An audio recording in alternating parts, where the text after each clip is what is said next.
The Verge reporter Ash Parrish has admitted to lying in her recent coverage of the Sweet Baby Inc. controversy. Specifically, she admits that she removed Sweet Baby Inc.'s cancellation campaign against Brutus Rambo and his Steam curator list, and admits that it's because her editors instructed her to push the woke narrative. Before we get into this, I'd like to ask you, please hit that subscribe button, hit that bell for notifications so you don't miss any of our future videos here at the Trent Report. I wrote this up over at thatparkplace.com this morning. And Parrish wrote an article titled "The Return of Gamergate is Smaller and Sadder" that accuses gamers of taking part in a harassment campaign against Sweet Baby Inc. The article provides zero evidence of such harassment. Not only does it not include any evidence, it omits evidence that Sweet Baby Inc. engaged in a harassment and cancel campaign launched by Sweet Baby Inc. employees Chris Kindred and Maya Kramer against Brazilian gamer Brutus Rambo, due to the fact that he created a Steam curator list that features all games Sweet Baby Inc. has worked on that are currently available to purchase on Steam. The Sweet Baby Inc. detected here. This is a screenshot from last night. It had nearly 300,000 followers. But just to provide you some of that context or refresh your memory, let you know what's going on if you haven't been following this yet. But Kindred launched the cancel campaign on X and labeled the list, quote, a harassment group, a term that Parrish and other video game journalists have parroted. This is what Kindred wrote. The Steam curator harassment group Sweet Baby Inc. detected is led by this person, Brutus Rambo. Here's them trying to be slick so they don't get reported, even with the discriminatory language filed off. The group itself still fails the code of conduct. Kindred then added, anyway, report the F out of this group. And then Kindred called for the canceling of Brutus Rambo's Steam account, which is tantamount to theft, and posted this, and report the creator since he loves his account so much. Kindred has since doubled down on the call to cancel the Steam curator list and labeled critics of Sweet Baby Inc. and its agenda as Nazis. Kindred posted, they're just writing fan fiction at this point. The group still should be taken down, by the way. If not for the conspiracies, then definitely the Nazis. They're doing phrenology in there. Not only does it not include this cancel campaign, Parrish's article does not include it, but it does not include further efforts to cancel the Steam curator list and associated Discord server by Sweet Baby Inc. CEO Kim Belair. Belair launched her attempt at canceling the curator list through game journalist Bryant Francis at Game Developer. Francis revealed the purpose of his article was to censor the Steam list and the associated Discord, writing, Belair admitted she isn't entirely sure how Valve or Discord should remedy the situation. She and her colleagues at Sweet Baby Inc. aren't experts in online moderation. They're writers. Their job is to create fictional problems in video games, not solve real ones. She urged Valve and Discord to recognize that harassment campaigns are continuously evolving and that communications platforms need to keep pace with how they're being used to spread hate. Belair then informed Francis, it's clear that some kind of evolution is needed because this will only get bigger, and I don't mean for us. If this playbook can work as well now as it did 10 years ago with Gamergate, it's going to keep working in certain ways, and then we'll find something bigger and worse to do than this. Francis then made it abundantly clear he wanted both the Discord and Steam list shut down, and I also think this is what Kim Belair wanted. That's the entire purpose of this article that Bryant Francis wrote over at Game Developer at the behest of Sweet Baby Inc. was to get the Steam list shut down, was to get the Discord shut down. We've already seen Sweet Baby Inc. employees Chris Kindred and Maya Kramer call for the list to be shut down and called for their followers to report it. So I do not think it is far-fetched to think that that is the entire purpose of this article written by Bryant Francis at the behest of Kim Belair. But this is what Francis wrote. He says, the steps both companies have taken to moderate these groups appear to have had some effect, but allowing them to remain online serves the organizers' overarching purpose, recruiting normies with little knowledge of game development to capitalize on their anger and channel them into directing hate speech towards Sweet Baby Inc. and anyone else pressing for inclusivity in video games and beyond. So obviously he wants them shut down, because he says they can't remain online. If you allow them online, all these bad things that I'm using my terror tactics to convince you are happening will happen. I mean, just absolutely ridiculous, spreading lies, spreading their propaganda. And then he says, if these loopholes aren't closed, i.e. if the Steam list stays up, if the Discord stays up, these bad actors will have learned they can target other developers, and this will be the beginning of another massive hate campaign that will leave our industry and its people worse for wear. So obviously, this is a cancel campaign that Kim Belair launched through Game Developer and Bryant Francis. No coverage of that in Ash Parrish's article. Parrish's article also admits heinous comments made by Belair, where she compares straight straight white male gamers to picky babies, and how she views these gamers as obstacles in her path. Belair made these comments back in 2019 during Game Developers Conference presentation. This is what she said.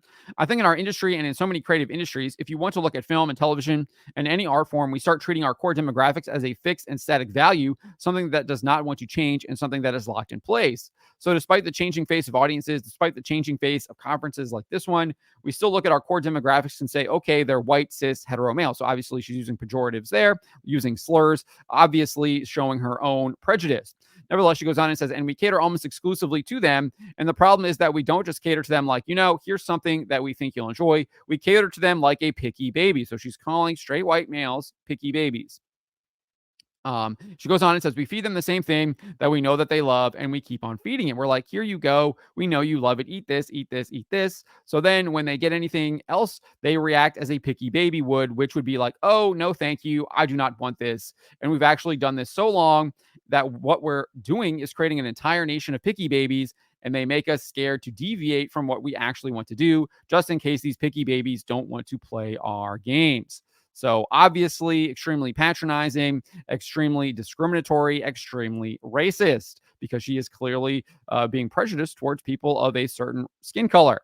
Sick and disgusting. No mention of this in Ash Parrish's article over at The Verge. Belair doubled down on this metaphor later in the video. She said, I do like to imagine that when we look at white guys, and there's several of you here, I think when we look at you, we say, okay, you can't possibly enjoy this, but I think they want also, and maybe you want also, to experience new and different stories. I think we need to step out of this rule that like white men can enjoy fantasy worlds, aliens, sci-fi, monsters, anything, so long as it's through a lens that looks exactly like them. Because if that's the kind of person that we're always going to cater to, you're never going to innovate. You're never going to change things. You're going to keep feeding the picky baby. And we cannot continue to try to create art under a system that is going to bar innovation for fear of a picky baby throwing a tantrum. She then said this, I don't think it's pie in the sky thinking to go like, hey, maybe we can invite white dudes to play as other people and experience different things through someone else's eyes.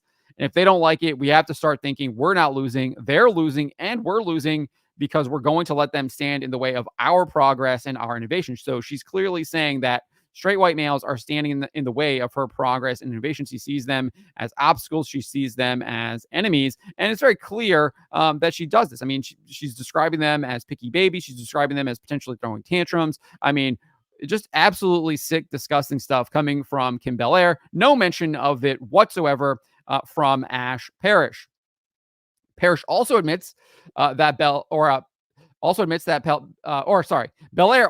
that her agenda is to inject wokeness into video games. She said this during that game developers presentation. She says, none of what we're doing is about ticking boxes or about a veneer of wokeness. We actually have to care about making this stuff. So if it's not a veneer, then it's straight up wokeness. So she's admitting that she's trying to inject wokeness into video games. And I think she has indeed done that. You can see some of the games that Sweet Baby Inc. has worked on. Suicide Squad, Kill the Justice League, obviously being the most prominent example. So on top of omitting all of this information, Parrish even lies about Belair's comments about terrifying AAA video game developers in order to push her agenda.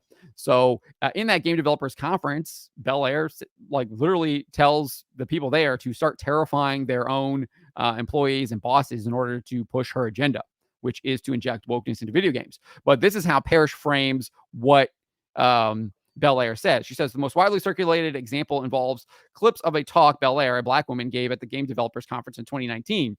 In it, she counsels developers to terrify their bosses with the threat of cancellation if their requests for inclusivity are not met. But a look at the clip's full context tells a different story. It's clear that Belair didn't want developers to scare their superiors into inclusivity. Instead, she wanted them to enlist support from the employees, those on the marketing and community side. That's why she used the term terrify. Yeah, I want to enlist support. That's why I'm telling people to terrify them. Okay. Who stand to receive the most backlash from players if those concerns aren't taken seriously. But this is what Belair actually said. If you're creative working in AAA, which I did for many years, put this stuff up to your higher ups. And if they don't see the value in what you're asking for when you ask for consultants, when you ask for research, go have a coffee with your marketing team and just terrify them with the possibility of what's going to happen if they don't give you what you want. Because they have to consider, I say that out loud as a joke, but it's actually very, very true, because if you start to consider the people who are player and audience facing, and you have to deal with mitigating harm and with keeping the sentiment around their game and their project positive, there's like a genuine value that you can press upon them, both ethically and financially. You could say this is important. What is that ethical and financial value? It's basically, I'm going to sick our woke mob on you, and if you don't do what we want, you are going to face the wrath of the woke mob. Remember, this is 2019, and woke social media mobs were on the prowl everywhere. We didn't really see them get curbed until Elon Musk bought X.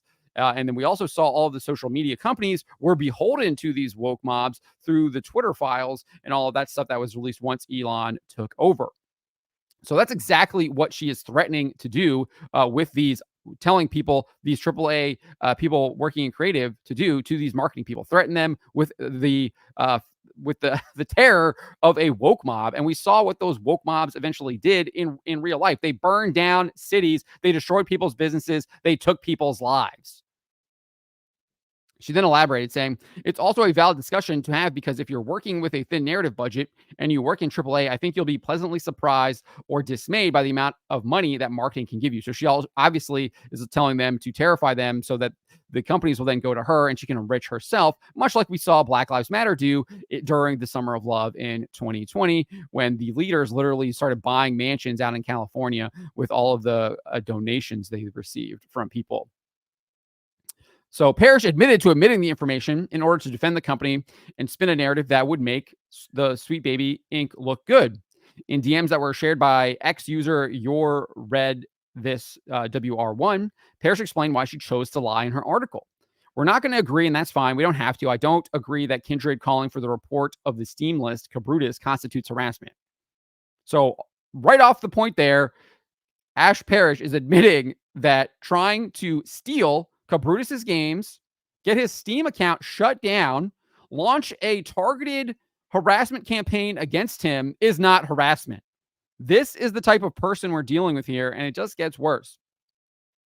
Associated with that list was a discussion forum, 100 pages of threads filled with terrible crap, up to and including harassment. No evidence of this. Again, none was provided in the article. No evidence here in the DMs either. Getting rid of the list gets rid of the forum, and you'll see now Steam cut that crap out. Those forums are gone. I don't think they are. I think you can still post on the forums. So I'm not sure what exactly she's referring to there. She's saying the last time she checked, they were gone. I don't think they're gone. The list is still there. I'm not going to fault Kindred for trying and halfway succeeding at getting a vector for harassment shut down. So that's the first part. You see it your way, I see it mine. And I'm not really sure how people posting on a forum and not actually engaging with someone is harassment either. That just doesn't make any sense either. It's just people talking amongst themselves on a separate forum, and Chris Kindred just didn't like what those people were talking about, and that's why he wanted it shut down. And that's why Sweet Baby Inc. wants it shut down. As far as the omission of this instigating incident from reporting, okay, let's look at this even holistically, taking everything into account. Chris Kindred finds this list, asks folks to report the list and its maker. Reports are filed, and Steam acts only as far as to delete, lock the forum. The list still exists. This is where the story should end. And all in all, that's not really report worthy, because it's an interpersonal conflict that ends in a stalemate. Happens all the time. Well, sorry, I think it was report worthy. That's why I've been covering it, because Chris Kindred tried to cancel Cabrutus Rambo, steal his video game library that he's purchased through Steam, and then shut down his list that he created on Steam to warn people of Sweet Baby Inc. and their actions. And he's been proven right, because they tried to cancel him. So that is newsworthy. Next, she posited, but as we both know, the story doesn't end there. It continues, and what resulted of that interpersonal conflict was this outsized outpouring of the grossest kinds of bigotry that blew up so big. Well, you see. So again, it doesn't even make sense. She's talking about how there's lots of people posting on this group, and then she's saying, oh, it's just an interpersonal conflict between Kindred and Cabrutus. Like, these people can't even keep their stories straight. Absolute liars through and through. This is a story, I get that, in respect of thoroughness and completeness. Not sharing that Kindred started this is upsetting and feels like a live mission, because it is. It doesn't feel like it. It is. You are lying. That is what you did. I'm glad that you actually see that, but you probably should have followed your conscience on that. But what does including it do? How does including that detail materially change the circumstances of the story? Let's be honest and real here. Not much. It changes the story a lot because it shows that Sweet Baby Inc. are the ones trying to cancel Brutus, and the quote unquote harassment that they're getting is pushback from their attack. That's what it shows. It changes the entire dynamic of your narrative. And you know that, Ash Parrish. You know that. And you'll admit it here. We'll get to it.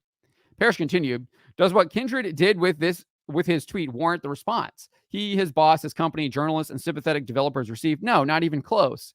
Kindred said, hey, this sucks. Let's take this shitty thing down, crappy thing down. And the guy who did it. No, you actually were trying to commit theft by getting his Steam account shut down, effectively stealing the video games he purchased that he owns and having them taken away from him. That is theft. That is what Chris Kindred was advocating for. He was also advocating for his Steam curator list to shut down. So no, that is not what he did. He tried to steal. And he tried to use someone else to steal for him. And the response was death threats. Again, haven't seen any. They keep saying this, but they don't show any. And so you run into this thing where including this detail makes it seem like the inciting incident is on equal footing with what happened next. And it's so not. It's so not. So they're trying to paint Sweet Baby Inc. as a victim, right? Even though they're the ones that launched the attack. Next, she provided a bizarre metaphor to defend her lies in an attempt to position herself on the moral high ground. Like, this is exactly what she tries to do. I mean, it's absolutely bizarre analogy. Best analogy I can think of is like a woman is walking on the street minding her business. She sees a guy looking at her with a nasty expression. She tells the guy to F off, and the guy assaults her. The guy was totally within his rights to look, and the girl was totally in her rights to tell him to F off. But the guy's response to being told to F off was so far beyond the pale of reasonable responses that the event makes the national news.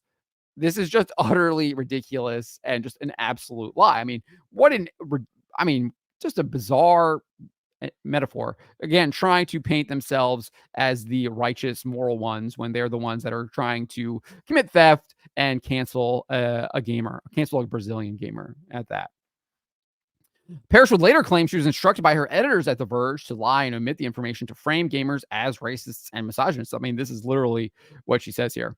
I'll share the conversation I had with my editors about this because in preparation for my piece, I struggled with this particular bit, and the conversation I had really helped me understand how Brutus and his ilk have a grievance against Sweet Baby Inc. that is rooted in racism and misogyny and has no basis in the reality of how video game development works. That's a period. Again, projection. We just went through all of the racist actions that Sweet Baby Inc. CEO Kim Belair has espoused. But it's the gamers that are racist, right? This is just ridiculous, utter lie, utter projection. They always double down on their lies, and then they always project what they're actually doing. She goes on, when you get into the nitty-gritty of who did what when, not obviously the who's and what's that are necessary to explain the story, the central premise gets lost. That's the central premise that you want to tell, the fiction that you're trying to tell, right? Because you can't let the truth out, because the truth tells a different story than what your central premise is, which is a lie. And me personally, I have to remember what my piece is ultimately about. Yeah, it's about you lying about video game players. She continues saying, and it's not about providing a timeline of events. It's bigger than that. It's about explaining that the reason you're hearing about this company called Sweet Baby and Gamergate 2.0 getting thrown around is because there's a group of people who decided they hate woke video games and found a convenient scapegoat to target and a larger conspiracy to underpin it. I will agree that it is a bunch of people that don't like woke video games because wokeness is indeed evil.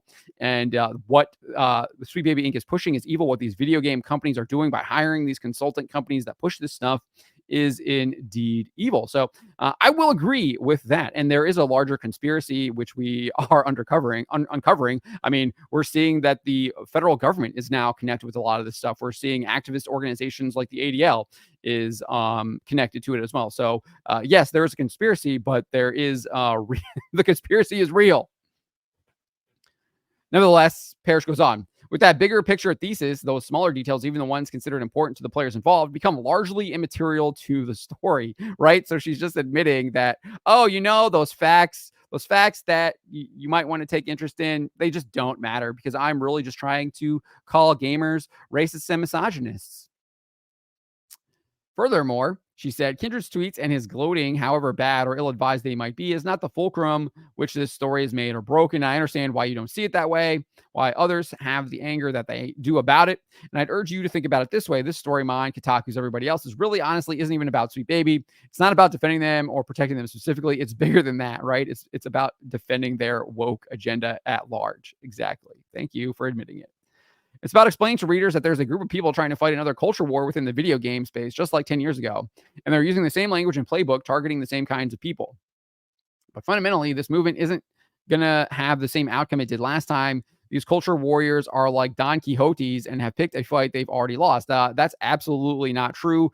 You can see the results of the failure of the woke agenda. Volition has been shut down after Saints Row. Suicide Squad, Kill the Justice League is likely lost over $100 million. And we're seeing reports now that it performed in the first five weeks in sales, performed 61% worse than Marvel's Guardians of the Galaxy, which had a soft opening 5 weeks, according to Square Enix and Crystal Dynamics. Is performing worse than Gotham Knights as well. These boycotts do indeed work, and we are seeing the fruits of them. So this person is just lying, trying to get you to black pill that, like, oh, if you actually don't boycott, it won't do anything. That's just not true. Boycotts do indeed work. You shouldn't give money to people that hate you. Parrish then said, she then noted she was going to explain why, but she never does. She says that's a story that's really the only story here.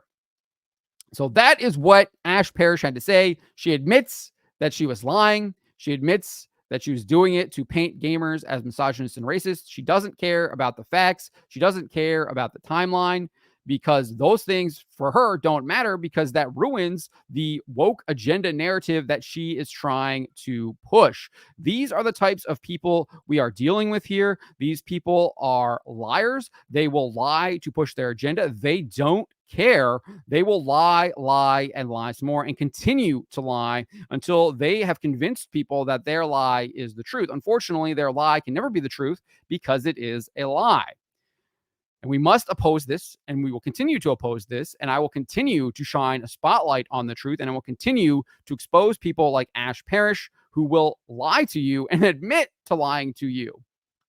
But let me know what you guys make of Ash Parrish and The Verge and their actions regarding Sweet Baby Inc. Let me know in the comments below. Remember to always be charitable, but to always speak the truth.